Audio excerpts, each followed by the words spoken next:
Hello everyone, welcome to my channel Biolife. आज के इस वीडियो लेक्चर में हम असेक्सुअल रिप्रोडक्शन और उसके टाइप्स के बारे में डिस्कशन करेंगे।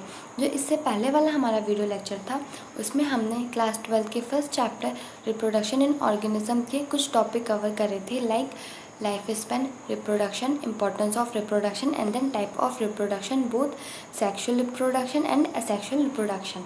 सो जो आज का हमारा ये वीडियो लेक्चर है इसमें हम सिर्फ और सिर्फ असेक्सुअल रिप्रोडक्शन और उसके टाइप्स के बारे में ही पढ़ेंगे। ठीक है, सो हम स्टार्ट करते हैं। What is asexual reproduction? In this process only one parent is involve. इस प्रोसेस में क्या होता है, एक सिंगल पेरेंट ही इन्वॉल्व होता है और ये जो प्रोसेस है ये यूनिसेक्सुअल प्लांट्स में होती है। ठीक है, next, reproductive organs are not present. इस प्रोसेस में रिप्रोडक्टिव ऑर्गन जो होते हैं वो प्रेजेंट नहीं होते हैं। And it does not involve the formation और फ्यूज़न ऑफ गैमेट। और इस प्रोसेस में क्या होता है, ना ही गैमेट का फॉर्मेशन होता है ना ही गैमेट का फ्यूजन होता है। ठीक है, और इस प्रोसेस में क्या होता है, माइटोसिस होता है। ठीक है, इस प्रोसेस में माइटोसिस होता है। और याद रखिएगा कि सेक्सुअल रिप्रोडक्शन में मियोसिस होता है और असेक्सुअल रिप्रोडक्शन में हमेशा माइटोसिस होता है। जो असेक्सुअल रिप्रोडक्शन के थ्रू जो भी ऑफस्प्रिंग प्रोड्यूस होते हैं, ठीक है, वो अपने पेरेंट्स से बिल्कुल जेनेटिकली आइडेंटिकल होते हैं। मतलब जो भी आप असेक्सुअल रिप्रोडक्शन के थ्रू जो भी ऑफस्प्रिंग फॉर्म होंगे तो आप उनके पेरेंट्स को और उन ऑफस्प्रिंग को देखेंगे तो वो देखने में बिल्कुल एक दूसरे की टू कॉपी होंगे। उनको देखने में वो फिजिकली उनमें कोई भी डिसिमिलैरिटी नहीं होगी, वो देखने में बिल्कुल सेम होंगे। ठीक है, और ये बहुत फास्ट प्रोसेस होती है। इस प्रोसेस को कंप्लीट होने में बहुत टाइम नहीं लगता है। Next is type of asexual reproduction. It is basically divided into 6 part और 6 type: fission, fragmentation, budding, regeneration, vegetative propagation and spore formation. Fission, the splitting of parent cell into 2 or more daughter cell. ये बहुत simple सी process है। क्या है इसमें कि parent cell का divide होकर के 2 और उससे ज़्यादा डॉटर सेल्स का फॉर्म करना। ठीक है, फिजन एक प्रोसेस है जिसमें क्या होता है, पेरेंट सेल डिवाइड होकर के 2 और उससे ज़्यादा डॉटर सेल्स को फॉर्म करता है। ठीक, next, fission is divided into 2 parts: binary fission and multiple fission. Next, binary fission, it is a process where 2 daughter organism of equal size are found from one parent. इस process में क्या हो रहा है कि इस प्रोसेस में क्या हो रहा है, 2 डॉटर ऑर्गेनिज्म फॉर्म हो रहे हैं एक सिंगल पेरेंट से। ठीक है, ये एक सिंगल पेरेंट है। ठीक है, इसमें क्या हो रहा है, इस स्ट्रक्चर में हम देखेंगे कि जो इसका न्यूक्लियस है वो सेपरेट होना स्टार्ट हो रहा है। ठीक है, वो डिवाइड हो रहा है। जब ये पूरी तरीके से डिवाइड हो जाएगा तब ये सेपरेट हो जाएगा। जब ये सेपरेट हो जाएगा तब क्या होगा, ये सेपरेट होकर के 2 डॉटर सेल को फॉर्म करेगा। ठीक है, next point is it is generally occurs when environmental condition are most favourable. ये कंडीशन, ये जो बाइनरी फिजन है, जब एनवायरमेंटल की कंडीशन उसके फेवरेबल में होती है तभी ये प्रोसेस होती है। Examples like amoeba, algae, fungi and bacteria. Next is multiple fission, it occur during unfavourable condition. ये प्रोसेस तब होती है जब तब कंडीशन जो होती है एनवायरनमेंट की वो अनफेवरेबल होती है। ठीक है, next is a thick wall or cyst is formed around the plasmodium, then the cell splits many time within the cyst to form many small plasmodium. क्या हो रहा है इसमें, जो पेरेंट सेल है ये प्लाज्मोडियम है। ठीक है, ये प्लाज्मोडियम है, इसको थिक वॉल और सिस्ट, इसके अराउंड एक thick wall or cyst form हो गया। ठीक है, फिर उसके अंदर जो सेल्स थे वो डिवाइड होना स्टार्ट हो गए। जब वो डिवाइड होना स्टार्ट हो गया तो वो डिवाइड होकर के वो डॉटर सेल में फॉर्म हो गया। जब वो डॉटर सेल में पूरी तरीके से जब डॉटर सेल फॉर्म हो गई तो क्या हुआ, उसके बाद में जब वो पूरी तरीके से फॉर्म हो गई थी डॉटर सेल्स उसकी, तो क्या हुआ, सिस्ट है वो ब्रेक हो गई और जितने भी डॉटर सेल्स थी वो सारे एक नए इंडिविजुअल की फॉर्म में बाहर निकल गई। ठीक है, सो ये प्रोसेस क्या है, मल्टीपल फिजन की। ये जो इसका एग्जांपल है Plasmodium and amoeba. Next is fragmentation, it is a mode of asexual reproduction. Fragmentation एक असेक्सुअल रिप्रोडक्शन का मोड है। इसमें क्या हो रहा है, जो पेरेंटल बॉडी होती है वो 2 और उससे ज़्यादा फ्रेगमेंट में ब्रेक हो जाती है। ठीक है, इस प्रोसेस में क्या हो रहा है, पेरेंटल बॉडी होती है वो ब्रेक होकर के दो और उससे ज़्यादा फ्रैगमेंट में वो ब्रेक हो जाती है। फिर वो जितने फ्रैगमेंट में ब्रेक होती है उसका हर एक फ्रैगमेंट ग्रो होकर के एक नया इंडिविजुअल को फॉर्म करता है। इस प्रोसेस को हम क्या कहते हैं? फ्रैगमेंटेशन। ये प्रोसेस जनरली स्पैरो वगैरह में होती है, ठीक है। Next one is budding.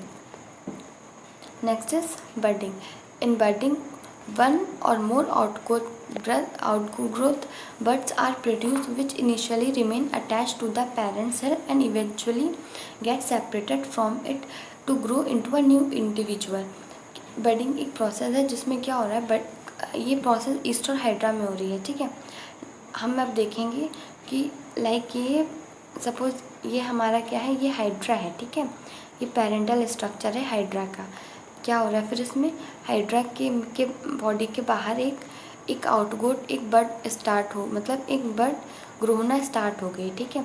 जब ये बड ग्रो होना स्टार्ट हो रही है, ठीक है, फिर एक टाइम ऐसा आएगा जब ये पूरी तरीके से बड ग्रो हो जाएगी, और जब ये पूरी तरीके से ग्रो हो जाएगी तब ये जो बड है ये पेरेंट बॉडी से अलग हो जाएगी और अलग होकर के एक नए इंडिविजुअल को फॉर्म करेगी।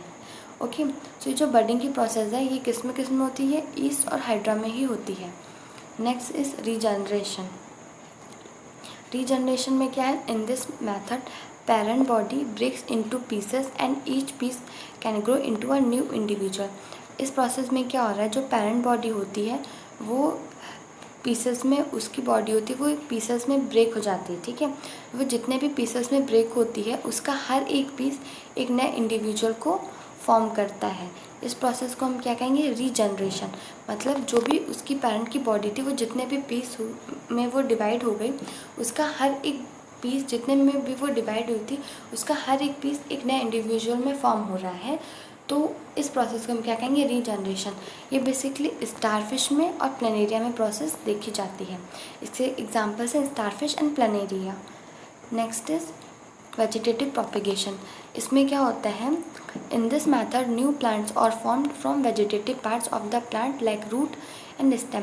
इस प्रोसेस में क्या होता है, जो वेजिटेटिव पार्ट्स होते हैं प्लांट के, लाइक जो रूट होता है और स्टेम होता है, उनसे एक नया प्लांट फॉर्म होता है।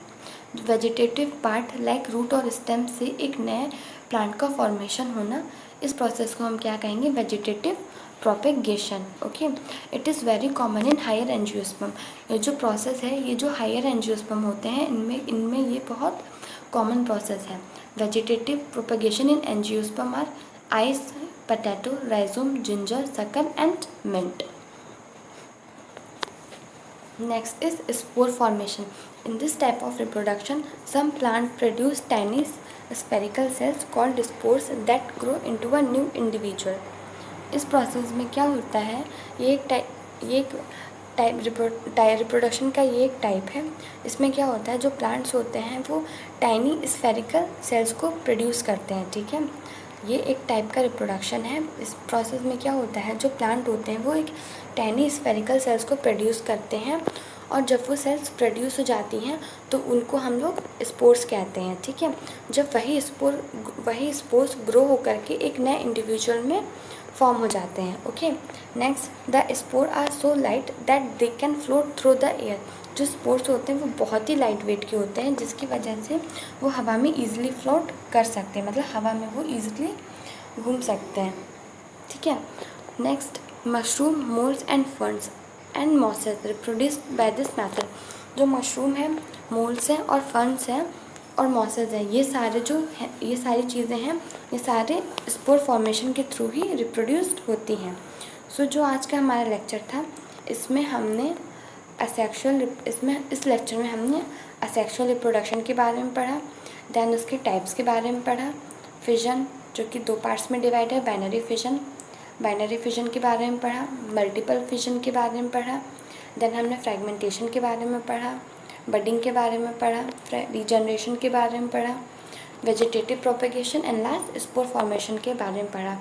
तो इस वीडियो लेक्चर में हमने पूरे असेक्सुअल रिप्रोडक्शन और उसके टाइप्स के बारे में पढ़ लिया है।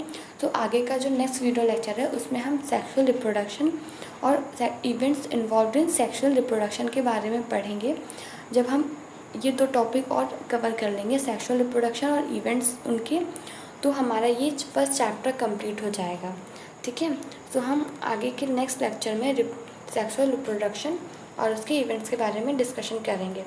So thank you for watching my video, please subscribe my channel. Thank you.